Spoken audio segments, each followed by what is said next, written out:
네, 헌재가 최상목 대통령 권한대행이 마은혁 헌법재판관 후보자를 임명하지 않은 것은 위헌이라고 결론을 내렸습니다.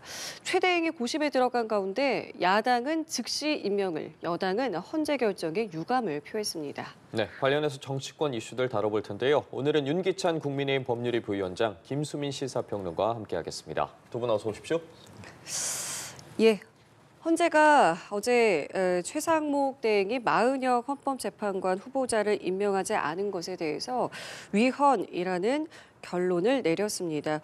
국회 권한을 침해한 것이다라는 것인데요. 이번 결정에 대해서 어떻게 보셨습니까? 네, 헌법 문헌상 당연한 결정이라고 봐야 될 것 같습니다. 이게 그렇게 어려운 문제가 아닌 게 헌법재판소에 관련된 헌법 규정을 보면 대통령이 9명 재판관을 다 임명하게 돼 있습니다. 그래서 대통령이 임명을 하지 않으면 자동으로 임명된다거나 이런 건 없기는 합니다. 근데 분명한 거는 9명 중에 3명은 국회에서 추천하는 것도 아니고 선출한다라고 돼 있거든요. 그리고 여기에 대해서 대통령이 거부권이라든지 선택권이라든지 이런 것들을 행사를 할 수 없도록 돼 있고, 그럼 국회에서 선출 절차가 완료되는 대로 이 며칠 안에 해야 된다 이런 규정이 없긴 하지만 완료되는 대로 가급적 조속하게 하는 것이 맞다. 이거는 헌법을 해석하면 분명히 나오는 것인데, 사실 대통령도 국회에 선출을 받은 재판관 후보자에 대해서 거부를 할 수 없는데 권한대행이 이걸 임명할 수 없다. 이거 더더욱 말이 안 되는 것이기 때문에 전원 일치로 판결이 난 것에 대해서는 국회의 권한을 침해당했다 이 판결이 난 거죠. 거기에 대해서는 너무 자연스러운 것이고, 사실 앞으로 이제 최근에도 이 대선과 관련해서 앞으로 그 헌법 84조랄지 굉장히 고난도의 헌법 논쟁들이 남아 있는 상황인데, 이런 저난도의 논쟁에서 정치권에서 이걸 가지고 갑론을박이 벌어졌다는 것 자체가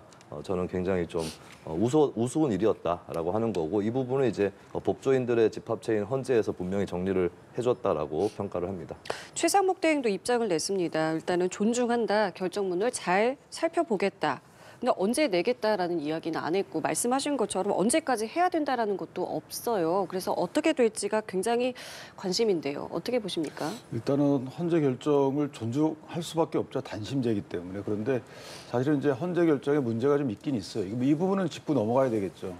예컨대 그 국회 선출권을 침해했다라고 하는데 선출권을 침해한 적은 없죠. 선출을 했으니까.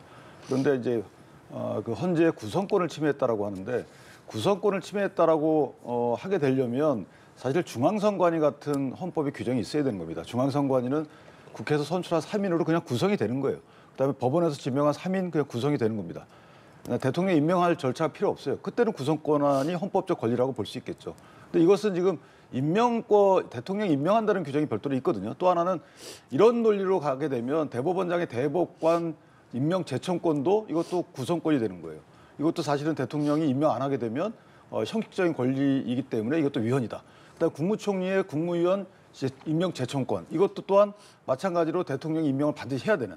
자, 이렇게 해석을 하게 되면 사실은 글쎄 헌법을 제대로 해석하는 것인지 의아한 부분이 하나 있는 것이고, 또 하나는 그 우원식 의장이 이 권한쟁의 심판을 청구할 때 국회 별도의 의결 절차를 거치지 않았잖아요.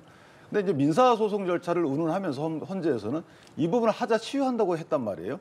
예컨대 이 별개 의견으로 분명히 우원식 의장의 국회 의결 절차가 필요하다라고 기준을 정하고 나서, 그러나 이 사건의 경우에는 치유됐다라고 얘기를 해요. 치유된 의미는 뭐냐면 14일 날 있었던 국회에서 촉구 결의안을 얘기하는 것 같은데 10일 날 변론이 종결됐어요.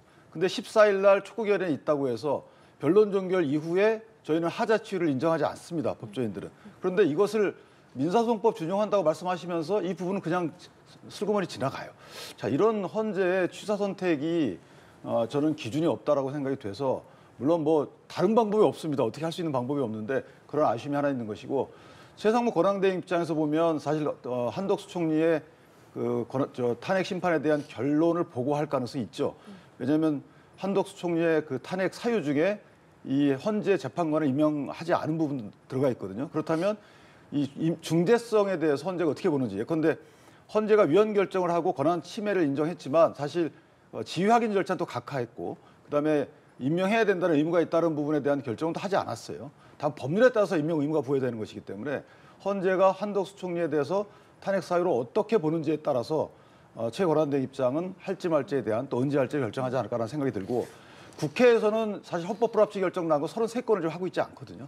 따라서 하고 있지 않은 국회가 하고 있지 않다고 최권한대행을 상대로 해서 뭐라고 할 수는 없는 것이다. 이렇게 생각합니다. 말씀해 주신 부분이에요. 한덕수 총리에 대한 헌재 탄핵 심판이 지금 결정만을 남겨놓고 있지 않겠습니까? 국민의힘에서는 지금 뭐 어떤 결정을 내릴지는 지켜봐야겠지만 한덕수 권한대행이 복귀할 때까지 이제 임명해서는 안 된다라고 주장을 하고 있어요. 이 국민의힘의 주장에 대해서는 어떻게 들으셨습니까? 이게 도대체 어떤 일관된 주장을 갖고 하는 건지 모르겠는 게 대표적으로 국민의힘은 권한대행이 장관을 임명할 수 있다는 논리를 대고 있어요. 근데 장관 임명이라는 거 원래 대통령이 임명을 하고 국무총리가 제청을 해야 됩니다. 대통령이 직무 수행 중이고 총리가 사고나 고리인 상태 요 정도만 돼도 장관은 임명 못 한다고 봐야 되는 거거든요. 근데 그런데도 권한대행이 자기가 임명하고 자기가 제청하는 이런 북치고 장구치기식의 장관 임명까지 가능하다고 주장하는 국민의힘이 왜 유도 헌법재판관을 임명하면 안 된다라고 얘기하는 거 이거 앞뒤가 안 맞는 것입니다. 이 점을 이미 이제 자기 내부에서 충돌하고 있다라는 하는 점을 좀 지적을 해야 될 것 같고 그리고 지금 사실 그냥 헌법 문헌만 보더라도 최상목 권한대행이 임명을 하지 않은 것이 거기서부터 이미 위헌이었어요. 근데 그것이 위헌이었다고 판결이 났는데 또 그걸 안 지킨다. 이렇게 되면은 이거는 탄핵 사유가 되는 것이고 이거 위헌입니다. 뭐 파면할 만한 사유가 되는지는 헌재에서 따로 판단해야 되겠지만 어쨌든 위헌의 위헌을 거듭하는 것인 거고 그리고 형사적으로도 직무유기에 해당할 수 있어요. 이런 것들을 적극적으로 권장해서는 안 된다. 그러니까 판결에 어떤 뭐 동의가 안 되는 부분이 있다면 그 점에 대해서는 지적을 할 수도 있겠지만 어쨌든 간에 이 조치에 대해서는 승복을 해야 되는 거거든요. 그런 의미에서는 국민의힘이 최상목 대행을 압박하면 안 된다. 최상목 대행이 즉각적으로 임명하겠다 이렇게 나서지 않는 이유 중에 하나가 국민의힘의 압박이라든지 이런 것들을 좀 신경 쓴 것도 있다고 보거든요. 여기에서 좀 최 대행을 자유롭게 해줘야 될 의무가 오히려 국민의힘에게 있지 않은가. 그리고 국민의힘이 자꾸 최상목 대행을 존중하겠다고 하면서도 계속 이렇게 압박을 하고 있는데 사실 솔로몬의 재판처럼 최상목 대행 진짜로 자유롭게 해주고 싶으면 국민의힘 또 내려놓고 포기하는 게 있어야 됩니다. 근데 그런 것들이 하나라도 있었는가 이것도 좀 지적을 할 수 있겠습니다. 근데 이제 사실은 국내심 입장에서 저렇게 하는 이유는 있죠. 왜냐하면 여야 합의로 한 명을 추가하게 된 부분은 관행이라는 주장을 물론 헌재가 받아들이진 않았지만 관행은 맞습니다. 그 헌재가 관행을 인정하지 않는다고 해서 있었던 관행이 없어지는 건 아니에요. 그리고 헌재도 얘기했다시피 헌법재판관을 국민의힘이 원하는 분들로 해서 합의해주기로 해서 부수적으로 합의가 이루어졌던 부분인데 이후에 뭐 정세가 급변해서 그걸 변화를 인정할 만한 변화가 있었다 이렇게 헌재는 얘기하지만 사실 그거는 국내심에서 인정할 수 없는 거죠. 따라서 여야 각기 한 명, 그다음 나머지 합의해서 한 명 이 부분을 인정해야 되는 부분은 맞는 거예요. 따라서 국민의힘에서는 그렇지 않은 이 부분을 인정할 수 없다는 거고 최권한대행에게 여야 합의로 추천될 때까지는 또는 여야 합의가 모여질 때까지는 임명을 보류해달라고 하는 것은 그간의 국회 관행에 비춰보면 합리적인 얘기인 것이고요. 그다음에 또 하나는 국회 입장에서 보면 자 국회는 이번 소추기관입니다. 그다음에 헌법재판소는 심판기관이에요. 다시 말씀드리면 검찰과 법원하고 다름없어요. 그런데 기소를 해놓고 나서 거기에 맞는 재판관들을 충원한다. 이분이 한두 분도 아니고 3분씩이다. 이것도 또한 공정성에 비춰보면 맞지 않아요. 그러니까 여러 가지 이런 부분들이 법리해석 차원에서 문제가 있고 또한 현실적인 여러 가지 진행 경과를 보더라도 이건 문제가 있다. 이런 측면에서 문제 제기를 하는 거라서 최권한대행이 고민이 많겠지만 어쨌든 임명 시기에 관련돼서는 명확히 정의된 바가 없기 때문에 저 부분은 최권한대행이 양측 주장을 받아들여서 상당히 고민하는 모습을 보여줘야 될 것이다 이렇게 생각합니다. 예, 알겠습니다. 자, 이런 상황 속에서 여야의 통합 행보가 시작이 됐습니다. 권영세 국민의힘 비대위원장 같은 경우에 이명박 전 대통령을 예방을 했습니다. 이 자리에서 이명박 전 대통령 지도부를 격려하면서 이제 당의 단합을 당부하고 야당 주도의 뭐 상법 개정안이나 반도체법을 지적했어요. 당 지도부가 윤 대통령의 탄핵 심판 앞두고 이명박 전 대통령을 찾았다. 어떤 의미로 좀 바라봐야겠습니까? 이명박 전 대통령 이 자리에서 보수 정당이 역대 가장 어려운 시기다라는 취지의 말을 했다고 하는데 좀 다른 의미에서 정말 어려운 시기인 것 같아요. 이명박 전 대통령을 부정적으로 평가하는 국민이 훨씬 많습니다. 근데 이 상황에서도 국민의힘은 이전 대통령이라도 찾아가야 되는 그런 상황에 봉착을 한 것이 아닌가. 이 점에서 진짜 위기인 건 맞다. 이명박 전 대통령이 말한 것과 좀 다른 의미로 그렇게 보여지는 게 있고 그리고 이제 하필 이제 메시지들이 나오는 것들이 최근에 이제 뭐 상법 개정안 반대 또 반도체법에서의 주 52시간 근무 제도의 적용 제외 이런 것들 굉장히 이제 재개 위주의 그런 의제들이거든요. 이명박 전 대통령의 정치 칼라도 그랬었죠. 약간 그런 부분들이 부각되는 것 같고 글쎄요 어느 정도로 뭐 계획을 하거나 의도를 했는지 모르겠는데 종합적으로 조금 굳이 더 해석을 하자면 결국에 좀 재계 쪽이라든지 이런 쪽으로 제스처를 취한 것이 아닌가 이런 행보들이 좀 당장에 좀 힘 있는데 다가 좀 구해달라라고 얘기를 하는 것이 아닌가 싶고, 공교롭게도 최근에 이재명 대표 지도부의 민주당하고 행보가 비슷한 측면이 있어요. 재계 위주의 행보를 하고 있다는 점이 저는 좀 종합적으로 걱정이 되는 게, 경제에는 여러 가지의 그 행위 당사자들이 있는데 지금 거대 양당이 양쪽 다 재계 쪽으로 기울어지고 있다라고 하는 점은, 이거는 이제 옳고 그름을 떠나서 그러면 다른 세력은 누가 어떻게 대변할 거냐, 이 문제를 남긴다라고 볼 수가 있을 것 같고, 국민의힘도 나름의 중도 확장책은 고민을 하고 있다라고는 전해지고 있는데, 결국에 하는 행보들은 예전에 했던 행보 그대로다. 뭐 이것도 같이 지적을 하겠습니다. 지금 시점에서의 전 대통령 예방이라는 이 지도부의 움직임에 대해서요, 좀 어떤 부분을 고민하고 있고 또 어떤 영향을 뭐 당이라던가 아니면 지지층에게 미칠지에 대해서 여러 이야기가 나오고 있습니다. 개인적으로는 좀 어떻게 바라보고 계십니까? 다양한 메시지가 들어있죠. 첫 번째는 이제 말씀 주신 것처럼 뭐 재계라고 범위를 한정해서 평가할 건 없는 거고, 경제에 관련된, 그러니까 이명박 대통령 하면 어쨌든 경제적인 측면에서는 조금 앞서 있다, 성과가 있었다, 이런 평가를 받고 있기 때문에 경제적인 측면에서의 메시지를 던지는 걸로 보이고, 그다음에 무엇보다 이제 견고한 지지층 결집 플러스 물샐 틈 없는, 그러니까 이제 그 분열을 좀 막겠다라는 거죠. 이전에 2016년, 17년도에는 사실 분열 때문에 맹목치고 대선에 진 부분이 없잖아, 있습니다. 그다음에 국정농단 적폐청산 대상으로 전락하는 바람에 보수층이 초토화된 바가 있어요. 그런 것들에 대한 반성적 고려가 있기 때문에 지금은 하나하나 다 챙기자는 거죠. 보수층 내지 중도층으로 나아가기 위해서는 일단 보수층이 견고하게 그 대열을 유지해야 되는 거죠. 그런 측면에서 보면 일단 대통령부터 찾아뵙고 일종의 뭐 해당 계파의 수장이라고 볼 여지가 있는 분들이기 때문에, 그다음에 이제 저런 메시지를 통해서 보수가 아직까지 견고한 흐름을 갖고 가고 있다, 분열의 조짐이 없다, 이런 측면을 보수 유권자에게 보여줘야지만 곧 있을 혹시나 이제 조기 대선이 있게 되면 사실 후보 상호 간에 이제 비방이 있을 겁니다. 그러면서 분열될 여러 가지 소재들이 있어요. 명태균 특검법도 있는 부분이 있고, 그래서 그런 것들을 사전에 그럴 필요성이 예봉을 꺾는 차원에서 이런 행보를 하는 것이 아닌가라는 생각을 합니다. 분열을 막겠다, 보수 유권자들에게 분열이 없다는 걸 보여주기 위해서다라고 말씀을 해주셨는데, 한동훈 전 대표가 등판을 했고요. 당내에서는 이제 견제의 목소리가 나오고 있습니다. 한동훈 전 대표는 이제 책이 나왔고 이제 인터뷰도 시작을 했던데요. 인터뷰에서 이런 말을 했습니다. 이제 조기 대선을 뭐 기정사실화해서는 안 된다. 하지만 만약에 대선이 열리고 내가 대통령이 당선이 된다면 개헌을 이끌고 3년 뒤인 2028년에 물러나겠다라고 말을 했습니다. 어떻게 보셨습니까? 뭐 이런 비슷한 얘기는 민주당에서도 김동연 도지사도 하고 있기 때문에, 이 얘기의 취지를 보면 이제 2028년에 총선과 대선을 같이 치러야 한다라고 하는 걸 깔고 있는 거거든요. 그러니까 지금 이 부분을 일단 해결을 해야 돼요. 그러니까 대선과 총선의 시기를 어떻게 할 거냐, 이거 대단히 중요한 문제입니다. 동시에 실시하느냐, 미국처럼 교차해서 실시하느냐에 따라서 완전히 다른 체제가 되는 거거든요. 근데 또 예전에 뭐 조국 혁신당이라든지 민주당 일각에서 나왔던 얘기를 보면은 교차해서 실시해야 된다, 이런 의견도 있어요. 그리고 민주당도 이 부분에서는 또 4년마다 동시에 실시해야 된다, 이렇게 주장하는 의원도 있고, 이 부분이 이제 앞으로 좀 정밀하게 토론을 해나가야 될 문제가 아닐까, 그렇게 보여집니다. 전혀 다른 체제다라고 하는 것을 보면. 그래서 이제 토론의 여지는 남기고 있다라고 볼 수가 있겠고, 근데 사실 실제로 이렇게 가기 위해서는 이렇게 말한다고 그렇게 가는 건 아니거든요. 개헌 논의라는 것이 사실 국민들이 개헌에 관심이 그렇게 크지는 않다고 저는 보고 있어요. 이런 걸 관심을 이끌어내기 위해서는 개헌 이전에 뭔가 먼저 해야 될 것들이 있습니다. 예를 들면 분권형 대통령제 얘기하시는 분들이 있는데, 이분들이 정치를 하면서 분권형 대통령제에 해당하는 실험을 한 번도 한 적이 없어요. 그렇기 때문에 국민들도 그걸 따를 수가 없는 겁니다. 현행 헌법으로도 책임 총리제는 가능합니다. 국회 추천을 받으면 되고, 국회 임명 동의권이 국무총리에 대한 임명 동의권이 국회에 있기 때문에 국회가 그걸 지렛대로 활용을 해가지고 책임 총리제 할 수 있는 거거든요. 근데 항상 뭔가 위기에 처해 있을 때 책임 총리제 얘기를 하는 분들이 보면 꼭 그런 실험을 평소에 전혀 하지 않는, 오히려 반대되는 그런 일들을 해왔던 분들이 개헌 얘기를 하니까 설득력이 떨어지는 것이다.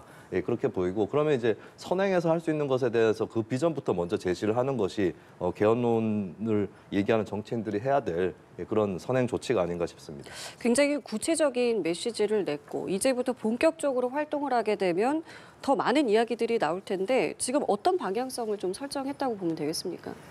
일단 대통령과 차별화는 어느 정도 그 기조로 깔고 가는 것 같아요. 왜냐하면 이 개헌론을 얘기하면서 임기 단축의 시점을 2028년도 국회의원 선거와 동시에 치르겠다라는 거잖아요. 근데 대통령이나 당에서 얘기했던 부분은 일단 내년 지방선거예요.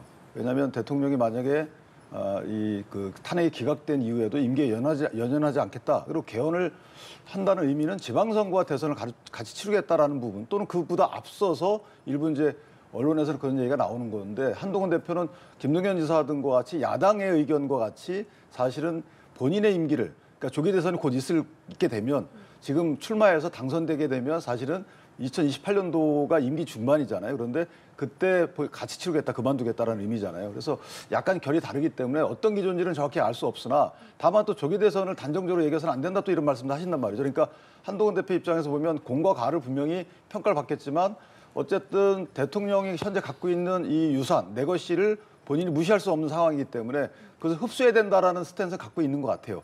흡수해야 되는데 또 중도층으로 나아가야 되는 이런 딜레마적인 위치에서 아직까지 정확히 기조를 안 잡은 걸로 저는 생각이 되는 게 저는 그렇게 잡았다고 생각했지만 이제 개헌론과 관련돼서 개헌 시점을 얘기하시는 걸 보고 그렇다면 탄핵을 어느 정도 기정사실화하는 게 아니면 저런 말씀을 하기 어렵죠. 그렇다면 어쨌든 본인은 활동의 배경에 탄핵 결정이 임박했다는 것을 염두에 둔 것인가 이런 생각이 들어서 아직까지 나와서 이제 여러 가지 인터뷰 한 번 하신 거잖아요. 예. 인터뷰를 통해서 확인해 봐야 되겠지만 어쨌든 지금은 확실하게 본인의 기조를 정하고 있지 않은 것 아닌가라는 생각을 합니다. 자, 이렇게 한동훈 전 대표의 움직임이 시작되자마자 그에 따른 견제도 이어지고 있습니다. 홍준표 대구시장 같은 경우에는 한동훈 전 대표는 윤 대통령이 만들어준 인형이다라면서 굉장히 강하게 거친 표현을 쓰면서 비판을 했고 또 여권 일부 인사들도 이와 관련한 발언들을 이어가기도 했는데 앞으로 좀 이런 여권 내 지형이라고 해야 될까요? 이러한 논쟁들이 좀 격화할 가능성에 대해서는 어떻게 바라보고 계십니까? 네, 뭐 격화될 거라고 보여지고 홍준표 시장이 원래 구원이 있고 예전부터 비난을 많이 했기 때문에 뭐 별렀다는 듯이 지금 이제 대응을 하고 있는 거죠. 아마 앞으로 공격 강도는 더 강해질 거다라고 보여지고 그리고 경쟁자들이 또 그 밖에 경쟁자들이 있고 오히려 또 같이 탄핵 찬성을 했던 오세훈 시장하고의 신경전 또 클 수도 있습니다. 왜냐하면 홍준표 시장하고 한동훈 전 대표는 지지층이 그렇게 겹치진 않아요. 예, 그렇기 때문에 어떻게 보면 서로 적대적 공존을 할 수도 있는 그런 관계인데 오세훈 시장하고는 조금 이제 중도 보수에 상대적으로 가까운 쪽하고 이제 같이 이제 제로섬 게임을 해야 될 수도 있는 상황입니다. 그리고 지금까지도 봐도 이제 예전에 뭐 국민의힘 일각에서도 내부에서 좀 생각이 있는 분들이 그 양쪽 간의 연대를 좀 해가면서 정치를 하면 어떻겠느냐 이런 얘기도 했었다고 하는데 사실 양쪽 다 전혀 그런 기미는 없었거든요. 앞으로도 그 경쟁은 더 치열해질 수 있다라는 측면에서 오히려 오세훈 시장과 한동훈 전 대표의 경쟁 이것이 더 격화될 가능성이 상당히 크다고 볼 수 있겠습니다. 이제 관건은 이제 한동훈 전 대표가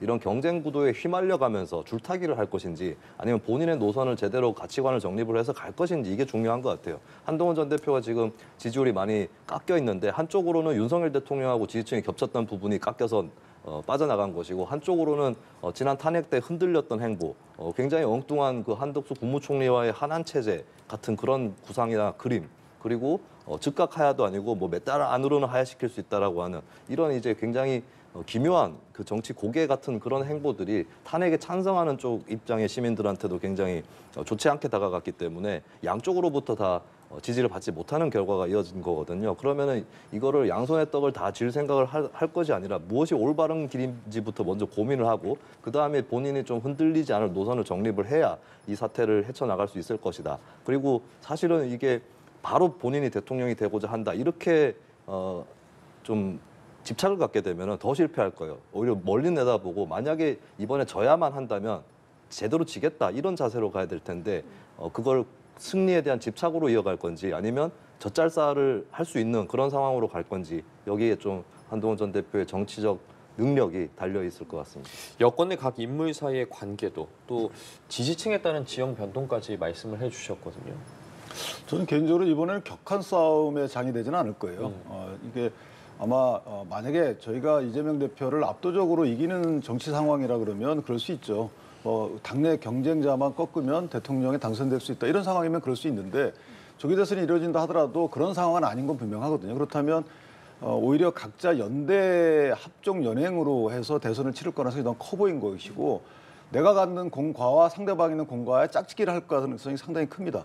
그래서 그런 식으로 대선을 치를 거기 때문에 저는 지금 한동훈 대표 입장도 보면 상당히 누그러진 상황으로 나왔단 말이에요. 그러니까 각기 다른 대선주자 홍준표 대표 시장께서는 저렇게 나오시지만 실제 이제 그 언어의 유의로 저는 평가를 하는 거고 본인의 속마음이 투영된 언어는 아니다라는 생각이 들어요. 왜냐하면 혼자 나서서 이길 수 있는 대선판이 아니거든요. 그렇다면 누구를 상대로 해서 내가 합족을 하고 싸울 것인가. 이 부분과 관련돼서 이제 먼저 탐색전이다라는 생각이 들어서 그 탐색전이 끝나게 되면 조금 더 티나는 합종 연행의 판이 펼쳐질 것이다. 저 그렇게 판단합니다.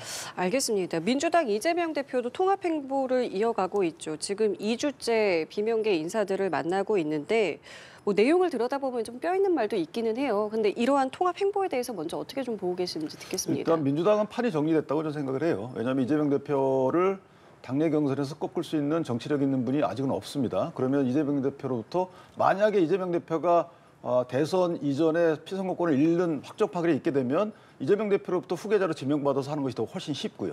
만약에 그 이재명 대표가 반대하는 사람이 다음 대선 주자가 될 수는 없습니다. 따라서 이재명 대표와 뜻이 어긋나는 것을 감출 수밖에 없는 것이고 지금 그렇게 연대해서 가야 되는 상황이에요.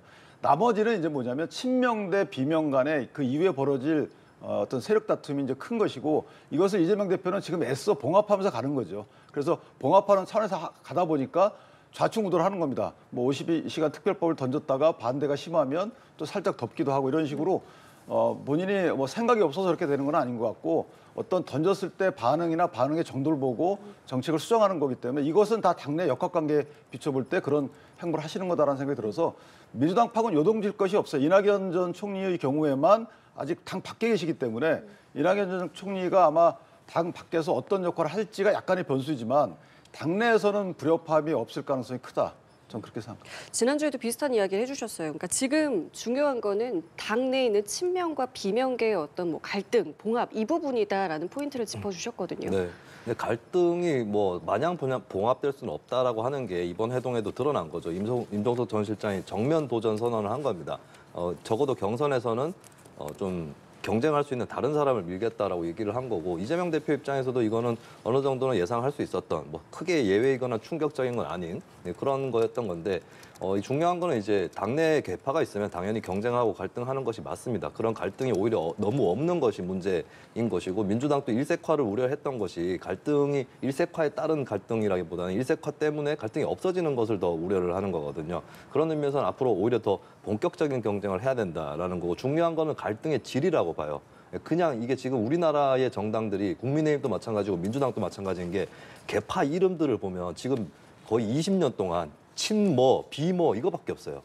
이런 정파 구도를 어떻게 정치를 합니까? 예를 들면은 세계 각국의 선진국의 선진 정당들을 보면 당 내에도 좌파 우파가 있고 뭐 미국 민주당 같은 경우는 조금 더 이렇게 중도에 가까운 파도 있고 또 민주사회주의에 가까운 파도 있고 이렇게 해가지고 노선과 정책의 경쟁을 하는 거거든요. 근데 우리나라의 정당에서는 이 친모, 비모라고 하는 이 파들이 도대체 어디가 더 왼쪽이고 어디가 오른쪽인지 알 수도 없는 그런 정책 체계에 대한 분화가 아니라 인물과의 친소 관계로 이 분화가 되어 왔단 말이죠. 이런 것들을 극복해 나가서 제대로 노선과 가치를 정립해야 된다라고 하는 숙제가 남아 있고 저는 민주당에서 이재명 대표가 중도 보수 선언을 한 것이 이게 뭐 옳고 그름을 떠나서 잘된 일로 갈 수도 있어요. 왜냐하면 이게 좀 활력이 도는 것 같아요. 비명계에서도 주 52시간이나 이런 문제에 대해서 이재명 대표보다 진보적인 생각을 갖고 있었던 이런 주자들이 또 돋보이는 것이고 김동연 지사의 경우는 경제 관료 출신이라서 이미지로 놓고 보면 이재명 대표보다 보수라고 생각했는데 사실은 내용적으로 봤을 때는 정책적으로는 김 지사 쪽이 조금 더 진보적이에요. 이런 것들이 오히려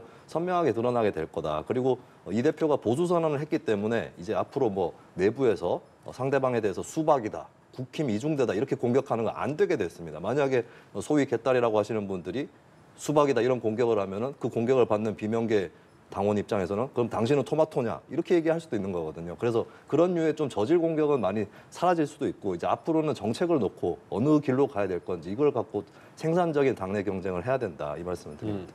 지금 이재명 대표의 선거법 관련해서 검찰의 2심 구형을 두고도 계속해서 갑론을박이 이어지고 있는데 민주당의 박지원 의원의 말을 빌리자면 국가를 생각해서라도 무죄가 나올 거라고 생각을 하지만 유죄가 나온다고 하더라도 벌금 80만 원 정도가 나올 것이라고 언급을 했습니다.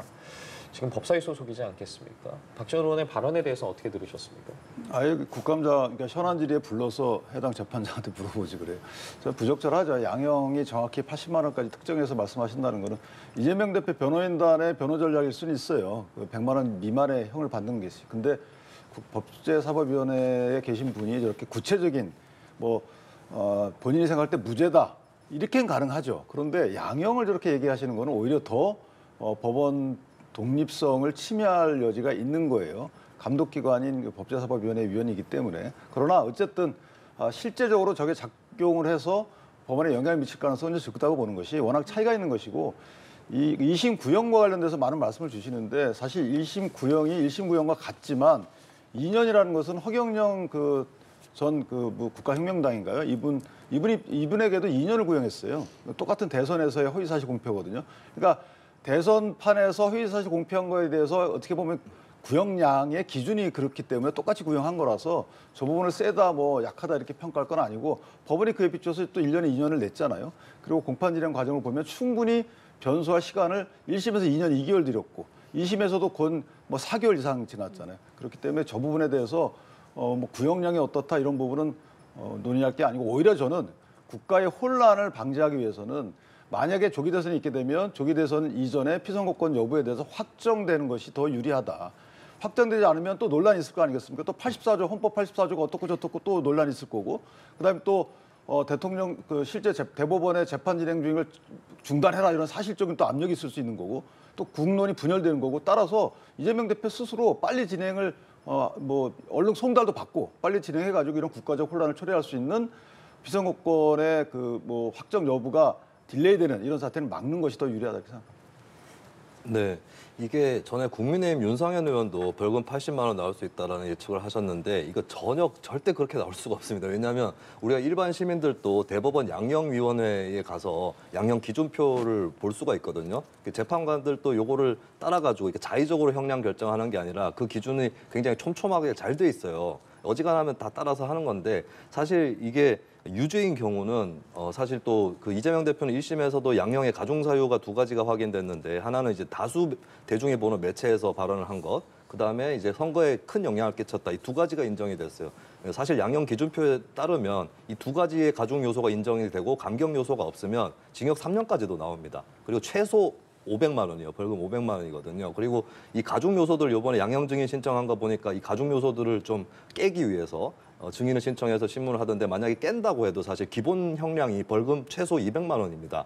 그런 차원에서는 일부러 100만 원 밑에 80만 원 이렇게 재판관이 판결을 할 가능성은 거의 제로에 가깝다. 그러니까 유죄 아니면 무죄 혹은 선고유예인 거지. 그래서 이재명 대표 쪽도 전략을 짜려면은 이게 80만 원 이런 걸로 갈 수 있다고 기대하면 안 된다는 거죠. 그러니까 무죄를 받아낼 수 있는 법리를 개발을 하든지 아니면은 형량이라도 또 낮춰야 되는데 사실 근데 2심이 지금 사실심 마지막이기 때문에 형량 낮추는 게 벌금 100만 원 미만이 아니면 좀 의미가 없는 거거든요. 그런 의미에서는 좀 형량 기준을 놓고 보면은 이게 제가 자의적으로 말씀드리는 게 아니라 형량 기준을 놓고 보면은 좀 이 가능성이 좀 비관적이다. 이렇게 좀 평가가 됩니다.